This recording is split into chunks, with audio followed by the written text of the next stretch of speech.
Il y a une Mishnah des Chachamim dans Sefer Yetzira qui pose une équivalence entre les lettres, différentes lettres de l'alphabet hébreu, les différents mois de l'année et certaines caractéristiques qu'on retrouve aussi bien dans le temps, dans l'espace et dans la Komat Adam, dans ce qu'est un homme. Donc chaque fois il y a ce qu'on appelle Olam, Shana et Nefesh.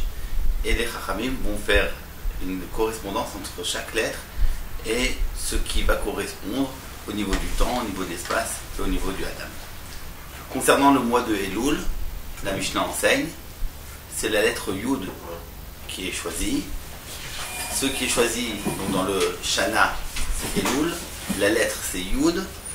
Au niveau de l'homme, c'est le Maaseh qui compte. Enfin, il y a une autre indication. On sait que chacun des 12 mois, on correspond à l'une des 12 tribus du clan d'Israël. Selon un certain compte, c'est le compte que fait le Gaon, le mois de Elul correspond au Shevet Gad.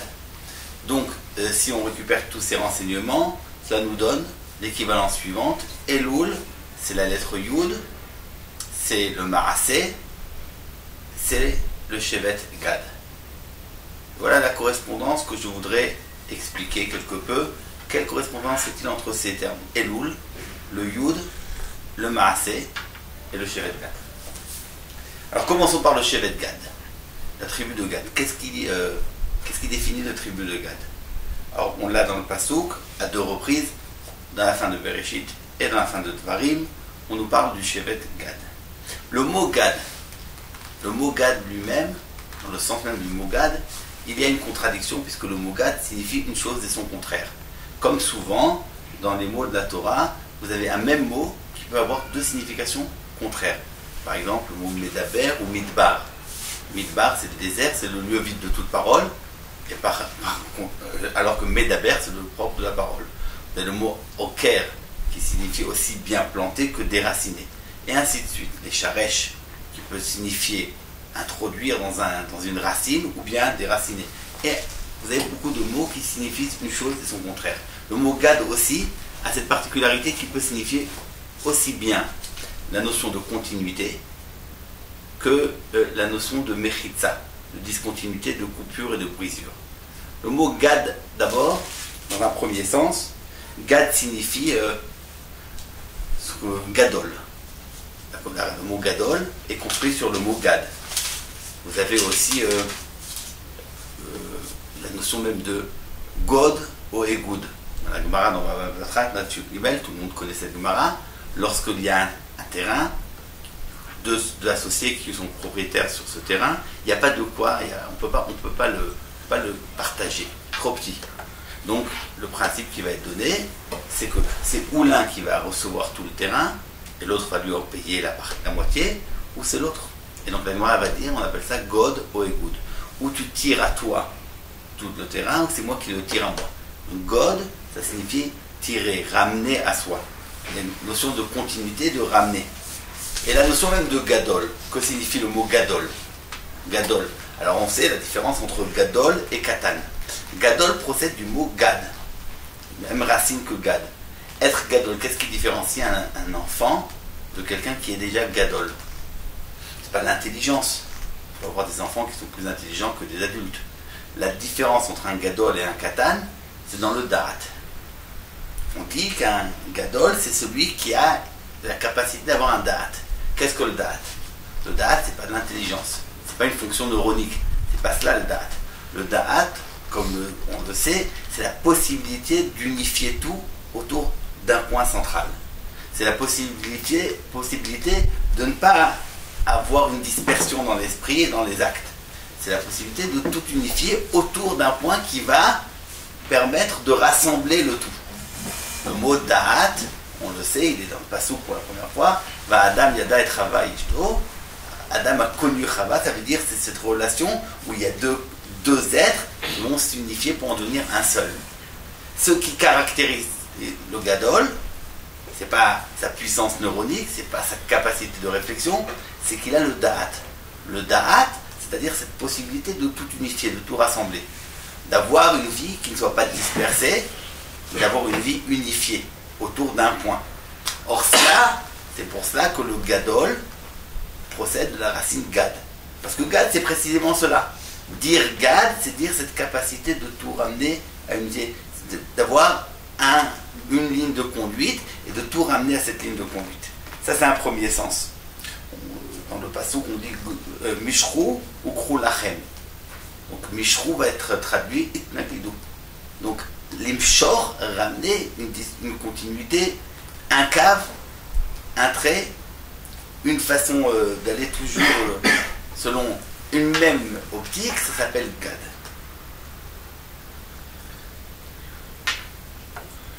Katan, par contre, c'est le mot Katoua. Katan, ça veut dire, il peut avoir des moments de lucidité, il peut avoir des éclairs d'intelligence, mais c'est Katoua. Il n'y a aucune continuité. Il est, par principe même, rien ne permet d'unifier tous les moments de lucidité, tous les moments d'intelligence qu'il a. Donc c'est le contraire du Gadol. Ça c'est le premier sens de Gad. Mais, par contre, on a dans le mot même de Gad le sens inverse. Par exemple, dans la Gemara de Bava Batra, cette même Gemara, dans le Daf Bet, la Gemara dit Ashutim Shevatsu Lasot Mechitza. Maï Mechitza Gouda. Gouda. Donc, Goud, c'est une Mechitza. C'est un mur qui se sépare. C'est précisément la séparation, c'est le principe contraire de la continuité. Donc, Gad, c'est un chitour, c'est une césure, c'est une séparation. Donc, nous avons dans le mot Gad une chose et son contraire. Goudou ilana, coupé, brisé. Ça, c'est le mot Gad. Comment se fait-il qu'un seul mot puisse avoir deux sens qui soient contradictoires? Le Maharal enseigne toujours Yediat Afachim Echad. Les deux sens les plus opposés relèvent en fait du même principe. Alors ce principe-là, qui va unifier les deux sens du mot Gad, on le retrouve à l'œuvre concernant un autre mot, c'est le mot de Tzirouf. Et là, ça s'est déjà été expliqué par le Raphaïm Vologinaire, qui a expliqué que dans le mot Tzirouf, vous avez aussi une chose et son contraire. D'un côté, le mot Tzirouf signifie unifier, les tsaref, le Tzirouf d'un minyan, parce qu'il y a 10 personnes qui vont se rassembler ensemble pour former une entité qui est le minyan. Et d'un autre côté, le mot Tzirouf signifie les tsaref et akesef, les tsaref et azav, épuré. Épuré. C'est-à-dire, on va séparer ce qui est bon de ce qui est mauvais. Or, vous avez un même terme qui signifie, d'une part, la séparation, on sépare ce qui est mauvais, et d'autre part, l'unité, l'unification. C'est exactement le même principe qui est en jeu dans Gad. Gad, c'est d'un côté la continuité, et d'autre côté la brisure. Que cela signifie. Alors, si on voit le texte de la Torah, ce qui a été dit à propos de Gad, c'est essentiellement autour de la Milchama.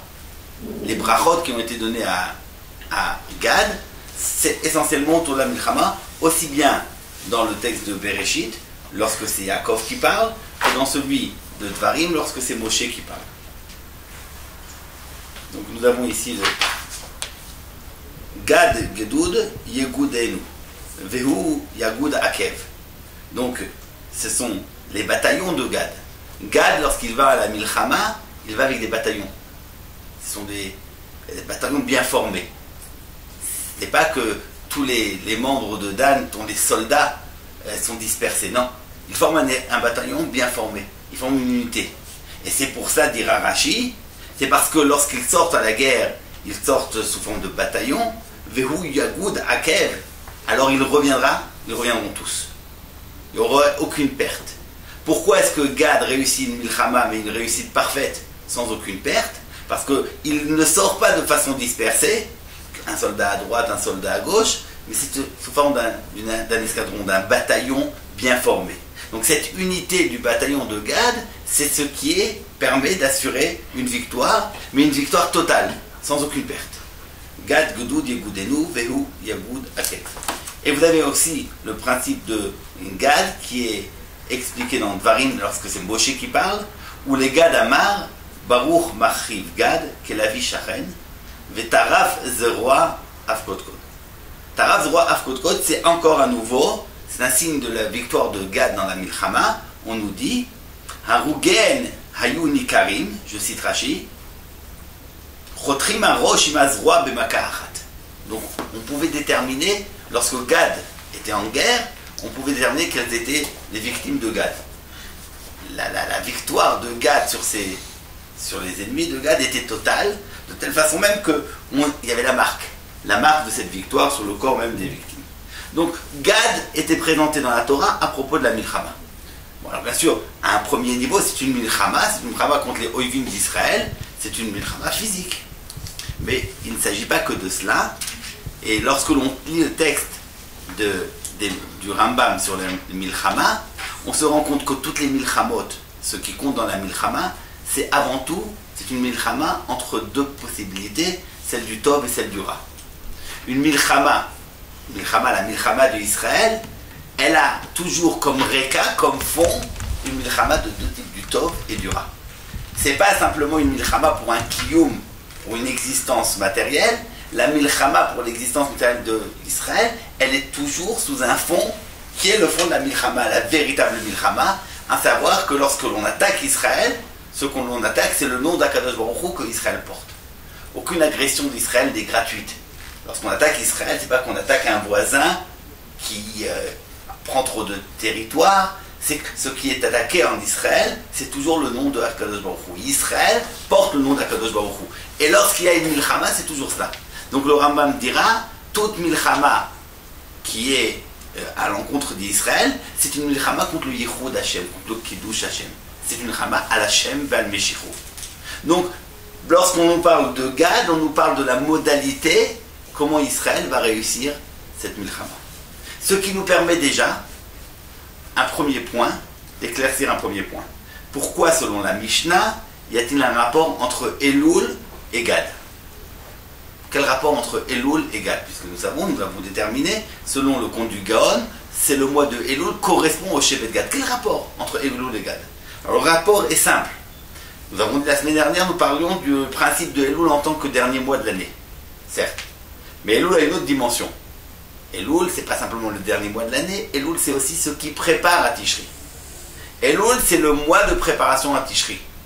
En tant que Elul prépare à Tishri, comme chaque 6e mois prépare au 7e, donc Elul est la préparation du mois de Tishri, en tant que tel, qu'est-ce que Tishri? Qu'est-ce que Tishri? Il y a même Noraim, Rosh Hashanah. De quoi s'agit-il? Alors, à un premier niveau qui est juste, Rosh Hashanah, c'est le jour du jugement. On juge chacun par rapport à ses actes. Qu'est-ce qu'il a fait? Comment il s'est comporté? Il va devoir rendre compte par rapport à son vécu. Mais en fait, le Omek, le sens le plus profond de Rosh Hashanah, c'est qu'il s'agit en réalité d'une guerre, d'une véritable guerre. Rosh Hashanah, c'est le lieu d'une guerre. Quelle guerre dira-t-on? La guerre entre ce qui est Israël, qui porte le nom d'Akadosh Baruch Hu, et une autre forme d'humanité qui est totalement oublieuse du nom d'Hachem. Ce que le Midrash dira, qu'à Rosh Hashanah, Israël et les Umot HaOlam rentrent. Ils vont tous les deux, ils vont être au tribunal et on va les juger. Et on va savoir lequel des deux. Il va falloir décider qui de Israël et de Umot HaOlam qui va l'emporter. C'est-à-dire qu'on ne juge pas Israël par rapport à soi simplement. Il ne s'agit pas de juger chaque juif par rapport à soi. Ça c'est une dimension du din. Mais la dimension la plus ultime du din, lorsqu'il va y avoir jugement, c'est de décider en fait qui de Israël et de Umot HaOlam va l'emporter. Est-ce que lorsqu'on parle de Rosh Hashanah, on parle d'une guerre avec les Umot HaOlam? C'est un problème a priori personnel. On me juge moi sur mes actes et sur mes pensées de l'année. Mais pas du tout. Ce qui va compter, c'est de savoir quelle a été ta place dans cette lutte entre le principe du bien, du Tov, et la domination du Ra. Il y a, et c'est ça l'enjeu même de l'existence de chacun, il y a dans le monde une lutte totale, toujours permanente, entre le nom d'Akadosh Baruch Hu qui est porté par Israël, qui est une certaine modalité d'existence, et une autre possibilité de concevoir la vie, une autre possibilité de réaliser sa vie, qui est celle du Ra, qui est celle de la manière totalement dispersée, vivre une vie dispersée selon le mode de la matière, ou bien avoir une vie qui soit celle du Tov. À Rosh Hashanah, on juge l'homme, pas uniquement pour ses actes, mais on va le juger, quelle a été ta place? Qu'est-ce que tu as fait dans cette lutte entre le Tov et le Ra? Comment tu te détermines?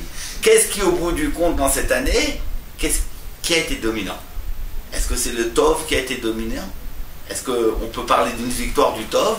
Ou bien est-ce que c'est la victoire du Ra? Et le Midrash continuera. Les deux, donc, Umot Olam et Israël, rentrent à Rosh Hashanah. Il y a cette lutte, il y a ce jugement qui va décider en faire de la victoire. Rosh Hashanah, c'est le moment où on va juger. On va compter les points entre les deux adversaires. On compte les points, on détermine qui est le victorieux, qui a gagné. Et on ne sait pas, dit le Midrash. On ne sait pas qui de Israël, d'Umot Olam, a vaincu. Jusqu'à ce qu'on arrive à Sukkot, lorsque Israël sort vainqueur, et il va brandir triomphant son serba minime, c'est le signe de la victoire. Voilà le texte du Midrash.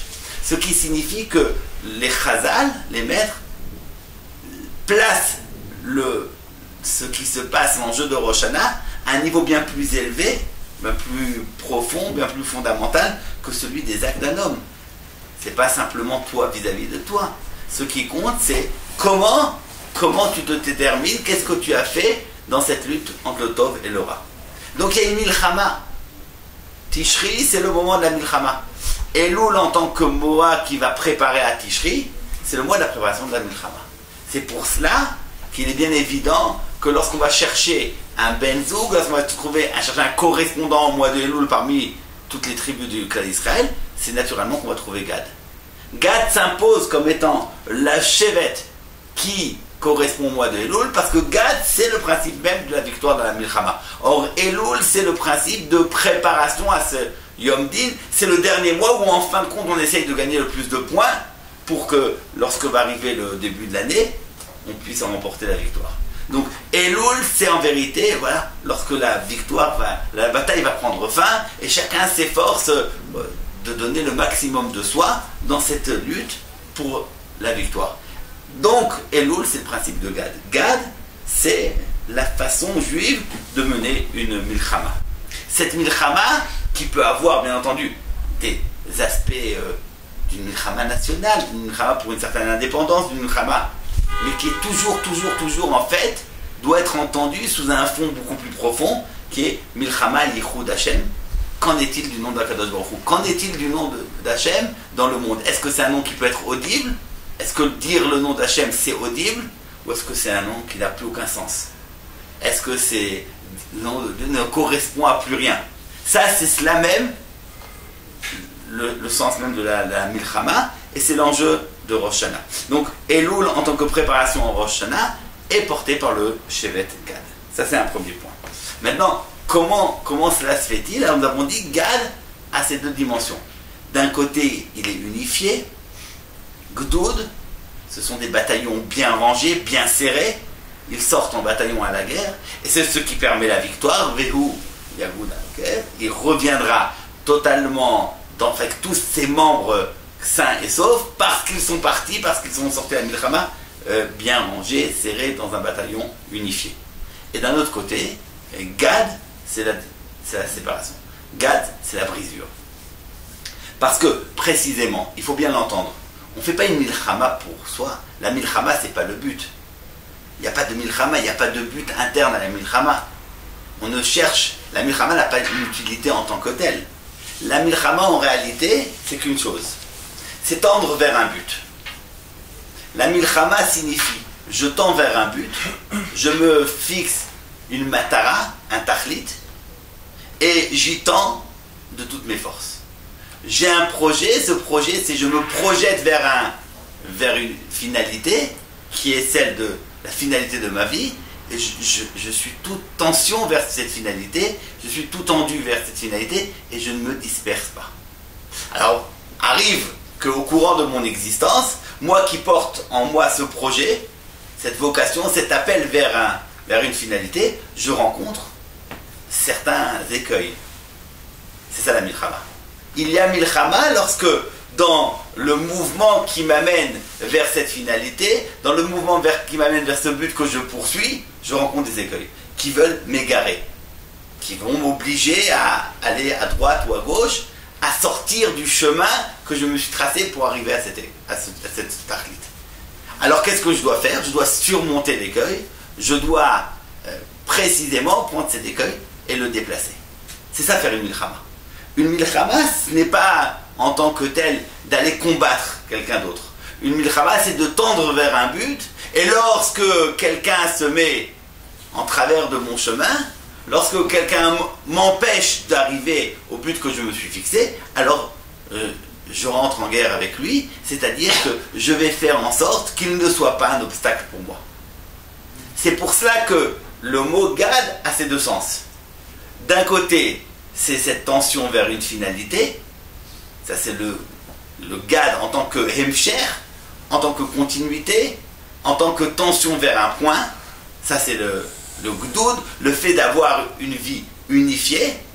Et d'un autre côté, ça va se passer comment? Comment est-ce que je vais réaliser cette unité? Tout simplement en coupant, comme dit le Passouk, en coupant la tête, en déplaçant les obstacles, en surmontant les épreuves, en ne me laissant pas, en ne faiblissant pas face à un obstacle. Donc c'est en gardant à l'esprit de façon très forte le but, la finalité, que je vais pouvoir surmonter les obstacles. C'est pour ça que le mot Gad, dans ces deux sens qui sont contradictoires, relève du même. Donc il y a Gdoud, il y a cette possibilité d'unifier, de vivre dans une façon unifiée, et cela se passe naturellement comment? C'est lorsque tu rencontres un obstacle, tu lui coupes la tête. Tu vas faire du vide autour de toi pour que rien ne puisse obstruer ton chemin vers ce point vers lequel tu tends. Ce sont les deux moments donc du Gad. Alors, à propos de la Milchama, il y a un texte essentiel dans la Torah et qui est discuté dans la Gemara de Sota. Le Passouk dit, lorsqu'on cherche les Chayalim qui vont participer à la guerre, alors, le Passouk dit bien, Kol Yareh Ve'erach Alevav Yashuv El Beto. Tout celui qui est yaré, qui est craintif, Ve'erach Alevav, qui a le cœur faible, le cœur doux, mou. Yeler Yashuv El Beto, il ne peut pas participer à la Milchama. Qu'est-ce que c'est cette yira? Alors le machloket dans la Gemara, entre Rabbi Akiba et Rabbi Yossi Aglili. Rabbi Akiba dit, Kemash Maro, il a peur de la guerre. Rabbi Yossi Aglili, non. Yaré, mais Averot Shebeyado. Il a peur, cette peur c'est parce qu'il craint le fait de la Vera qu'il a faite. Donc, soit le sens simple, soit le sens au second degré, cette ira lorsque tu ne peux pas réussir une milchama si tu es craintif. Tu ne peux pas réussir une milchama si tu as peur. La milchama demande un chosek, demande une puissance. Si tu n'as pas cette puissance qui n'est pas simplement une puissance du corps, mais une puissance du lèvre, tu ne peux pas réussir la milchama. Alors je cite la façon dont le Rambam va ramener cet enseignement de la Gemara. Mi ha'ish ayare verach alevav kemashmao she'en belibo koach la'amod bekishrei hamilchama u'me'achar she'yikanes adam bekishrei hamilchama. Lorsqu'un homme a été choisi et qui rentre en guerre, she'en al mikveh Yisrael u'moshio be'tzara. Il faut qu'il soit soutenu par le mikveh Israël, Akadosh Baruch Hu, qui est l'espoir d'Israël, celui qui sauve Be'etzara. Ve'yeda shal yichud Hashem hu oseh milchama. Que cette milchama qui le fait, c'est pour l'unité d'Akadosh Baruch Hu. Yichud Hashem. Ve'yasim nafsho bekapo ve'lo yera ve'lo yefached ve'lo yachshov lo be'ishto lo be'banav ela yimached zicha melibo ve'yifane mikol davar la milchama. Qu'il n'ait pas des pensées qu'il habite sa femme, ses enfants, il a peur pour ses enfants, il a peur pour sa femme, non. Il faut qu'il unifie toutes ses pensées vers un seul point. Qu'il soit entièrement tension vers la matara, le tachlit, qui est Yichud Hashem. Dira le Rambam, Kol hamatril lachashev u'larer b'milchama, si tu commences à penser à d'autres choses, au sort de tes enfants, à celui de ton épouse, à ce qui va se passer, et tu es saisi de peur, au verbe l'otase, transgresse une avera. Chez Neymar, al yirach levafrem, al tira'u val techabdu val tarzu mipeniem. C'est la même expression de yaré verach alevav. Yaré, c'est cette crainte, rach alevav. Quel signifie un cœur qui soit rach? Donc, à l'opposé d'un cœur caché, un cœur qui soit rare. Caché, c'est en fait lorsque nous avons des éléments et on les lie de façon ferme, alors c'est caché. C'est un cœur dur, un cœur solide. C'est-à-dire qu'il est entièrement unifié. Rare, c'est lorsque le lien qui va tenir tous les éléments qui me constituent, c'est un lien qui n'est pas solide. C'est ça la rach halevav. Rach halevav, c'est lorsqu'il n'y a pas cette tension vers un point. Lorsque je suis habité de toutes sortes de choses. Lorsque je vis d'une façon dispersée. La vie de façon dispersée, vivre de façon dispersée, c'est la modalité d'une vie chomrite. Vivre selon le mode de la matière, c'est vivre d'une façon dispersée. Ça, c'est rach halevav. Par contre, le koshi halev, un cœur qui soit solide, qui soit comme un roc, c'est un cœur qui est entièrement, toujours, qui n'a en vue que la matara. Et en réalité, chacun d'entre nous le sait, c'est cela même le principe, le enjeu dans chaque moment d'existence. La milchama que nous avons toujours avec le rat, avec la possibilité de faillir, c'est toujours cela. Et combien on est testé sur notre capacité à tenir ferme la matara, à tenir fermement le tahlit, à ne pas s'égarer. S'égarer, c'est-à-dire oublier à certains moments le pourquoi, la direction. Et alors, lorsqu'on la direction à suivre n'est pas très claire, lorsqu'on a des moments où on oublie vers quelle direction on doit tendre, lorsque le cœur n'est pas totalement présent vers cette direction que l'on a donnée, alors il y a cette peur, on est dispersé, on est habité de toutes sortes de choses et on ne peut pas réussir la milchama. Réussir la milchama, c'est avoir un chosek lev. Ce chosek lev, c'est-à-dire ne pas se laisser disperser, ne pas se laisser égarer, ne pas se laisser étourdir par toutes sortes de choses. Tenir fermement quoi? La matara, le tahlit.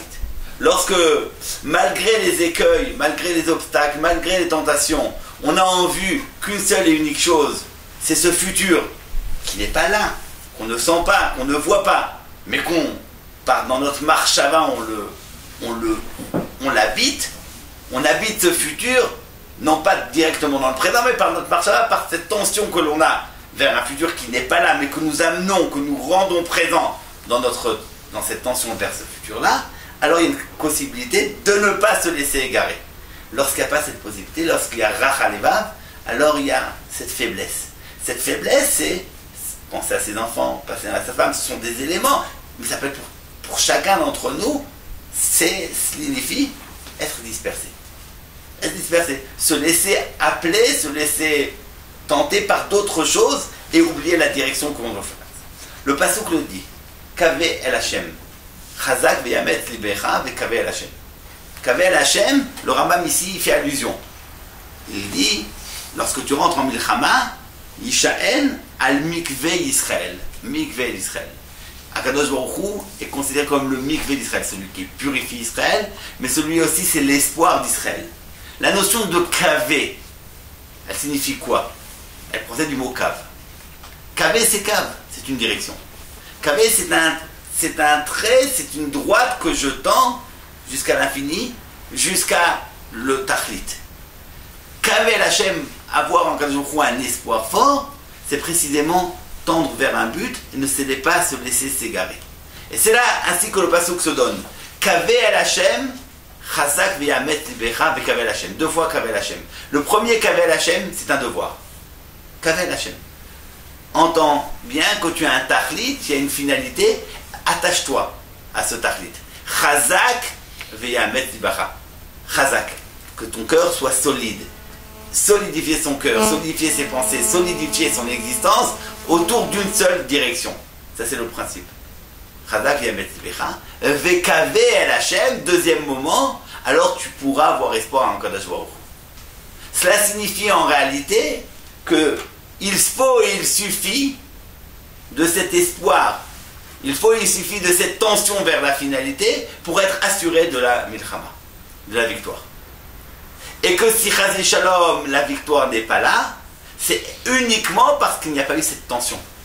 Uniquement, exclusivement parce qu'il n'y a pas eu cette tension vers la finalité. Donc, Kaveh el Hashem, c'est d'abord le moment premier, ce que nous devons faire. Chazak ve'emet zabecha. Ve'alor kavé el Hashem, tu as en droit d'espérer la tikva, l'espoir. Ce que dit le Rambam, si chas v'shalom imlo nitseach, si quelqu'un part en guerre, entre en guerre, velo nitseach, il n'a pas réussi à être victorieux, velo asa milchama vechol libo vechol nafsho, alors arezik emish shafach demé akol. Il est responsable, il est comptable du sang de tous ses frères qui ont subi et qui ont péri à cause de cette faiblesse du cœur. Cela signifie que s'il y a chas v'shalom, s'il y a une défaite, c'est dû exclusivement au fait qu'il y a eu un chissaron dans cet espoir, dans ce kivouille. Il y a eu un chissaron dans cette tension vers le but. On s'est laissé disperser. La milchama du Rambam, elle est sur le Yichud Hashem. Yichud Hashem, c'est précisément se unifier. Unifier tout pour, dans cette tension vers Akadosh Baruch Hu. Le Yichud Hashem, c'est du côté d'Akadosh Baruch Hu, ce qui correspond à nous, à la tikva Akadosh Baruch Hu. Dans cette unification, dans ce cave que nous tendons vers Hachem. La Gemara dira, c'est quoi donc la Avera? Qu'est-ce que c'est que cette Avera qui peut... Une Avera? Ayarev et Racha Levav, Rabbi Yossi Agli dit, quelqu'un qui donc Yarev mais Averot chez Beyado. La Gemara dans Menachot dira, Asar ben Tfila le Tfila, Avera Beyado vechozer meoche amilchama. Celui qui parle alors qu'il a déjà déposé les tfilin. Il y a tfilin shel yad, tfilin shel rosh. Si entre les tfilin shel yad et les tfilin shel rosh il parle, c'est une avéra. On n'a pas le droit de parler entre les tfilin shel yad et les tfilin shel rosh. C'est une avéra, et cette avéra sera telle qu'il sera disqualifié pour la guerre. C'est une avéra. Et nous l'avons dit, Rabbi Yossi Agli dit, celui qui a crainte des avérotes, il est disqualifié. Il ne peut pas participer à la guerre. Il faut qu'il soit chazak. Bien entendu, on se demande, mais pourquoi, parmi toutes les avérotes qu'on aurait pu imaginer, la Gemara ne choisit que cet exemple-là. C'est ça l'exemple. Question qui est posée par le Roche. Le Roche dit non, parce que cette ma'ala des tfilin, c'est ce qui permet Vetarof, c'est ce qui permet la réalisation de la bracha de Gad, Vetaraf zrua afkotkod. La milchama, on peut la réussir lorsque l'on unifie les tfilin shel rosh et les tfilin shel yad. Donc, à nous de comprendre pourquoi l'unification des tfilin shel yad et des tfilin shel rosh, c'est là l'outil par lequel on va pouvoir avoir la victoire. Alors, la question est posée dans les Rishonim. On sait que tfilin shel rosh et tfilin shel yad, ce sont deux mitzvot différentes. Pour certains, on fait deux brachot. Un sur le tfilin shel yad, un sur le tfilin shel rosh. Et même si on ne fait pas deux brachot, c'est pas qu'on considère qu'on peut faire une bracha sur deux mitzvot, comme on peut faire une bracha sur deux shrita. Et la question donc se pose, mais pourquoi alors il est interdit de parler? Tu n'as qu'à parler, tu fais la première mitzvah de tfilin shel yad, tu parles, après tu feras une deuxième bracha, tu feras tfilin shel rosh. En quoi c'est interdit? Alors le Ran rapporte au nom du Balamor, et il dit, certes c'est deux mitzvot, mais étant donné que dans la Torah il y a marqué les deux mitzvot, sont marqués ensemble, donc la Torah exige de toi que tu unifies ces deux mitzvot. Même que ce soit deux mitzvot différentes, mais on veut qu'elles soient faites dans un même mouvement, un mouvement qui unifie tfilin shel rosh, tfilin shel yad. Or, c'est cette unification-là dont il s'agit, c'est cela-là, le geste même qui va permettre la victoire. De quoi s'agit-il? Bon, alors, bien sûr, on comprend que tfilin shel yad, tfilin shel rosh, l'un c'est la machashava. Tfilin shel rosh, c'est au lieu de la machashava, c'est on pose les tfilin au rosh qui est le lieu même de toutes les pensées, le lieu du projet, le lieu du futur, et le maasé, le tfilin shel yad qui est le lieu du maasé. Donc certes, la machashava et le maasé sont deux choses différentes, c'est deux mitzvot. Et mekadesh la machashava et mekadesh le maasé, ce sont deux types différents.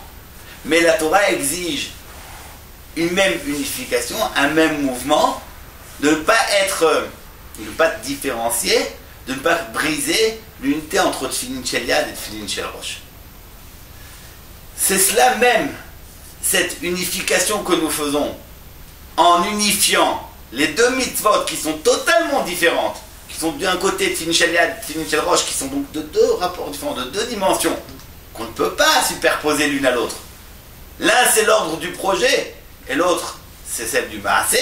Donc du présent, mais précisément pour qu'on donne sens à ce présent, il faut l'unifier avec le projet. Il faut qu'il y ait cette tension vers un projet futur pour pouvoir unifier le présent. Pour ne pas vivre une vie dispersée, alors il faut cette unification. Si on ne fait pas on est sar ben fila et fila, si on n'a pas donc cette conscience que ce qui va permettre d'élever le maasé, ce qui va lui permettre de donner une certaine hauteur, lui permettre de donner une consistance, ce qui va faire que le maasé, mon acte, c'est-à-dire toute la concrétude de mon existence ne soit pas une dispersion, un coup à droite, un coup à gauche, mais qu'il soit une unité, c'est précisément parce que je tiens fermement cette tension vers le projet final. Asar ben tfila et tfila, il a perdu le sens de cette unité. Il est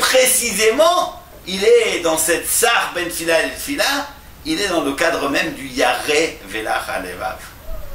Rach alevav, c'est-à-dire qu'il n'y a pas suffisamment de force dans son espoir, il n'y a pas suffisamment de force dans cette tension vers le futur pour pouvoir unifier le maasé.